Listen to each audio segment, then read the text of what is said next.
whispers here. My video camera has been acting a little bit weird, so I thought that I would go ahead and discuss some non-fiction history books that I have that I thought were especially interesting.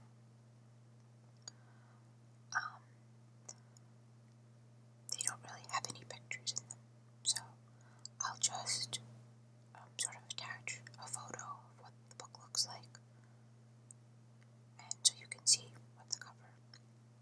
But the topic, of course, is history, and a little bit of culture, because one of the books actually has to do with women's history in modern culture. So, not technically history, it's more like a women's study, look at contemporary culture.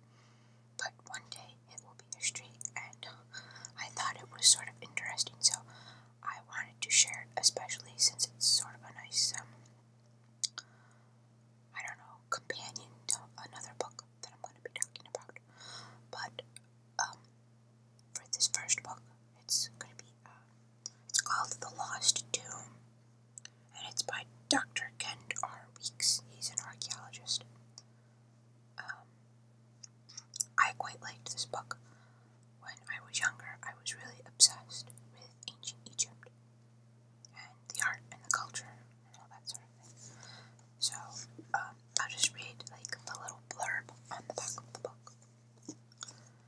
Kent Weeks made international headlines when 70 feet below the surface of Egypt's Valley of the Kings, he found the largest and most complicated mausoleum yet discovered. The tomb of Ramses' second sons. In The Lost Tomb, Weeks, in his own words, describes the excitement and risks that surround such a significant find, from floodwaters that threatened the precarious crawl spaces deep within the open tomb to thieving tourists and scorpions. This adventure is not for the faint of heart. Photographs and sketches truly bring the story to vivid life. It's the amazing story of an incredible real-life Raiders of the Lost Ark. Okay, so that was the blurb.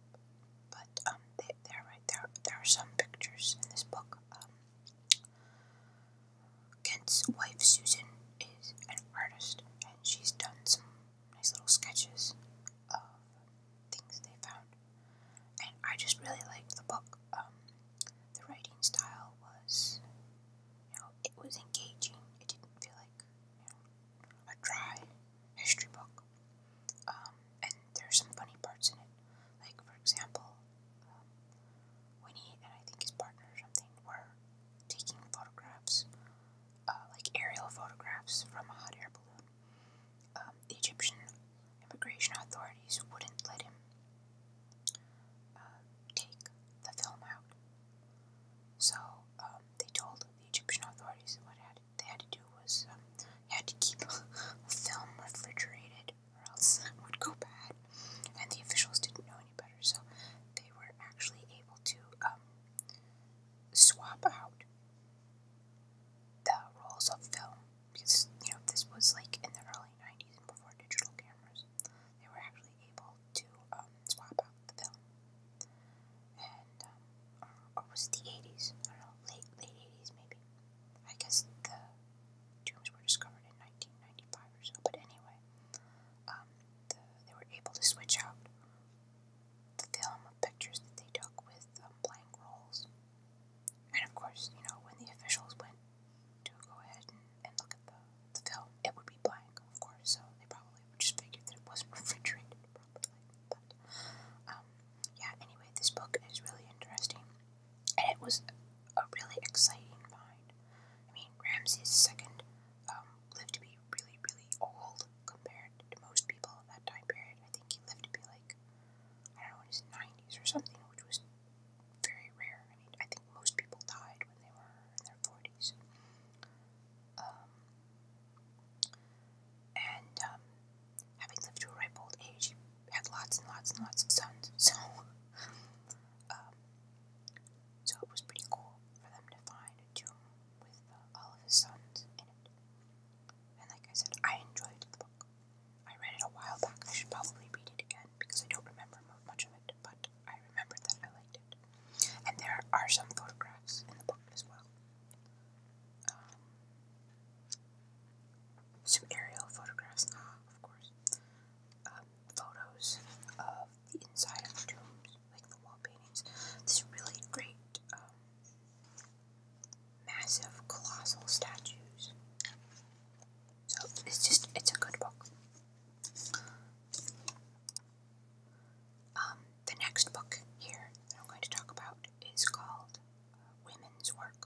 first 20,000 years, women, cloth, and society in early times, and it's by Elizabeth Wayland Barber.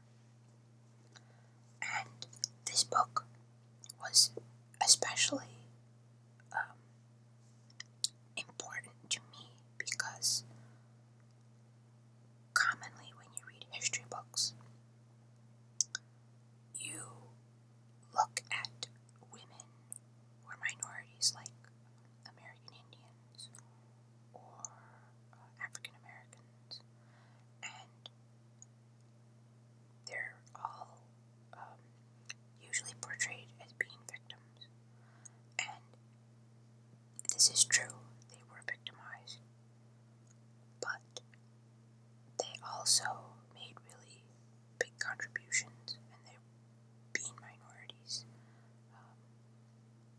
they had to have even more personal strength to get through what they did. And I think by portraying them completely as victims sort of robs them of, you know, of achievements or the ability to overcome what happened to them. But so this book, Women's Work, it sort of tells how important women were in the economic development, specifically in an industry, the fabric industry. And I'm going to go ahead and read a blurb on the back of the book. It goes, 20,000 years ago, women were making and wearing the first clothing created from spun fibers. In fact, right up to the Industrial Revolution, the fiber arts were an enormous economic force belonging primarily to women. Despite the great toil required in making cloth and clothing, most books on ancient history and economics have no information on them. The extreme perishability of what women produced is largely responsible for this omission, a gap that leaves out virtually half the picture of prehistoric and early historical cultures. But today, new discoveries about the textile arts are revealing women's vital role in pre-industrial societies. Elizabeth Wayland Barber has drawn from data gathered by the most sophisticated new archaeological methods she herself helped to fashion, to show that women were a powerful economic force in the ancient and early modern worlds with their own industry, fabric. So, like I said, this book was, personally to me, really important because I am a woman, and it was great to see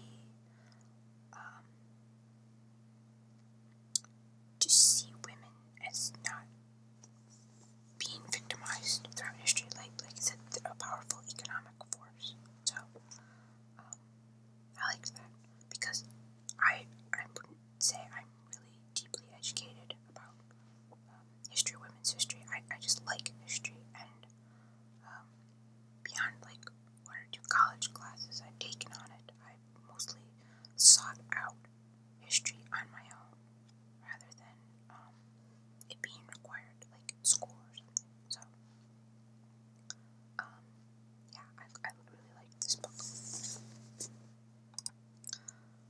This next book that I'm going to talk about sort of evolves from the theme of the Women's Work book that I just discussed.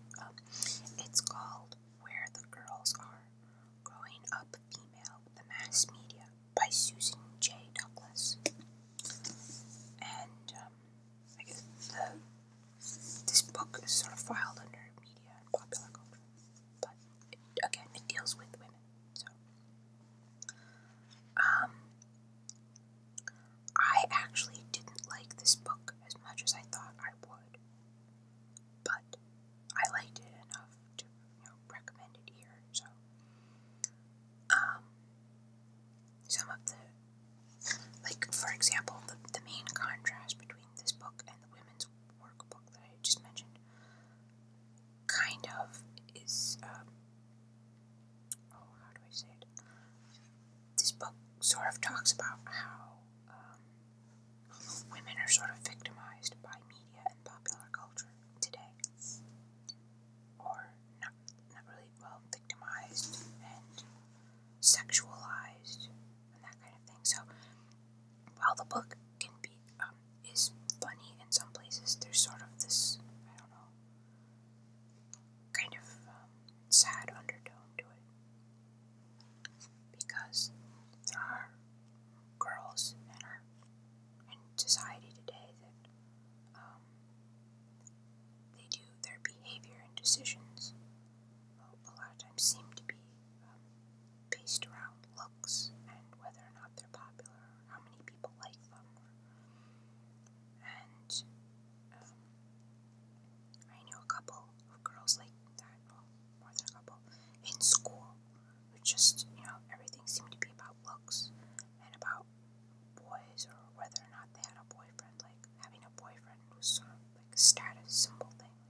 is Sex and the Single Teenager.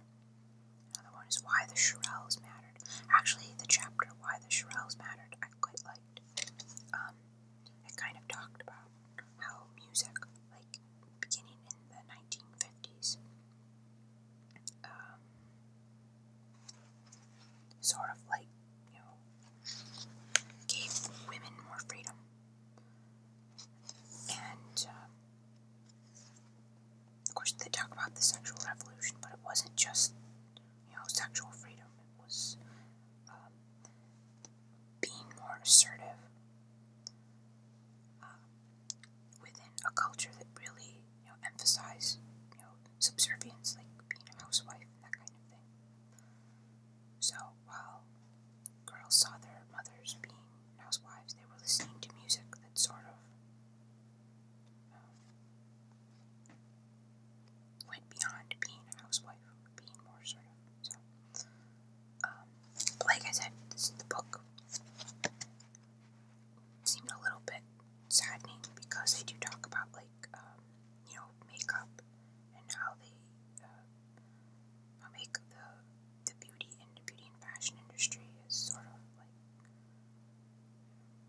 used women's insecurity to sell products, and that kind of thing is pretty much stuff that we already know, and so it's not really saying anything new in that regard. But there are other things in the book that are interesting. Like they talk about the ERA. The title of the chapter is called "The ERA is a Catfight." So it sort of discusses that, about how women were sort of divided over the ERA. But I see that